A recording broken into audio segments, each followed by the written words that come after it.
Alors au Québec, on a majoritairement dans la région du Québec qui est cultivée, en zone agricole, il y a des terrains en général qui sont très fertiles. Dans la vallée du Saint-Laurent, ce sont des terrains qui sont très riches.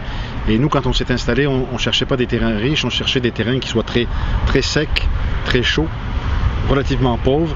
Ce n'était pas les rendements, la quantité qui était importante, mais c'était la qualité du raisin. Au Québec, comme partout dans le monde, donc le choix du terroir est très important. Alors ici à Denham, on est sur les premiers contreforts de la chaîne des Appalaches en arrière de nous. C'est des anciennes plages de la mer de Champlain, il y a longtemps, donc ici c'était la mer. Donc on a des terrains qui sont très caillouteux, beaucoup de sable, des terrains qui sont très secs et des terrains très chauds. Ça c'était très important, et des terrains qui sont peu fertiles.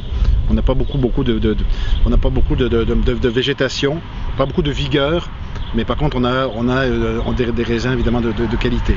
Donc la première raison c'était le terroir, la géologie du sol, le sable, la roche, des terrains très secs, des terrains très chauds. La deuxième raison c'est qu'on est dans une région où on a un microclimat. On est légèrement surélevé par rapport à la plaine de Montréal. On est à 30 mètres d'altitude. C'est pas très haut, mais ça nous permet au printemps souvent de passer à travers des gelées de printemps et à l'automne aussi. Donc on a un minimum à peu près de 185 jours sans gel. Et il n'y a pas beaucoup de régions au Québec où on a 185 jours sans gel. C'était un facteur très important quand on a commencé il y a 30 ans. Les saisons se sont rallongées. Quand j'ai commencé, on avait 155 jours sans gel il y a 30 ans.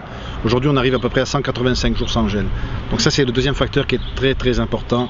C'est la durée de la saison végétative. C'est la raison pour laquelle on fait un peu de vin rouge maintenant. Et quand j'ai commencé, je ne faisais pas de vin rouge. J'ai toujours dit que je ne ferais jamais de vin rouge au Québec. Mais depuis quelques années, avec les saisons qui rallongent, les automnes qui sont de plus en plus longs, on commence à faire aussi du vin rouge au Québec. Alors, la troisième raison qui est aussi très importante, c'est qu'on a voulu s'installer aussi dans une région bucolique, une région où le paysage est joli. Le Québec est une belle province, mais on a des grandes plaines céréalières, on a du maïs à perte de vue. Ici, on a une région qui est très bucolique et on vend une bonne partie de la production ici au vignoble. On fait de l'agrotourisme, donc on reçoit beaucoup de visiteurs chaque année parce que la région est jolie aussi. Donc l'environnement du vignoble est aussi important pour l'animation, la vente à la propriété.